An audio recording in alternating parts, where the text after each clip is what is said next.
Dua jurnalis senior Amerika Serikat, Tucker Carlson dan Scott Horton, mengungkap fakta mengejutkan di balik invasi Amerika Serikat ke Irak pada tahun 2003.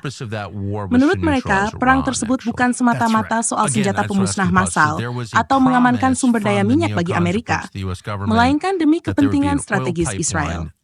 Scott Horton, Direktur Libertarian Institute, menyebut bahwa para tokoh neokonservatif yang mendorong perang banyak terhubung dengan partai Likud Israel.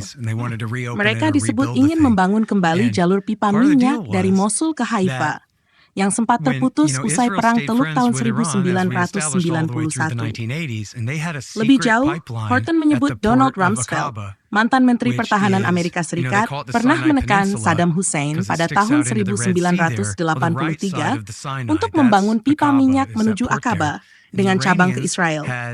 Kesaksian serupa datang dari Gary Fogler, pejabat pengelola minyak Irak saat masa pendudukan Amerika Serikat, yang menulis dalam bukunya bahwa perang Irak berkaitan langsung dengan keamanan energi Israel.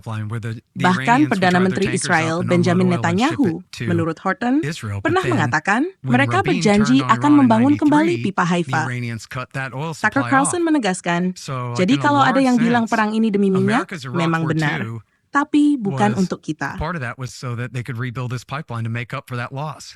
In fact, when Donald Rumsfeld, the famous meeting of Donald Rumsfeld with the video and the still shot of him shaking hands with Saddam Hussein when he was Reagan's special emissary in 1983, a huge part of that meeting was him badgering Hussein to build a pipeline to the port of Aqaba that would then have a separate spur that would go directly to Israel. So when people say it was a war for oil, there's some truth in that, but it wasn't oil for us. That's right. And is this real? Yeah. And But why do we care how much Israel pays for oil? Like, what does that have to do with us? Oh, Tucker, I don't care.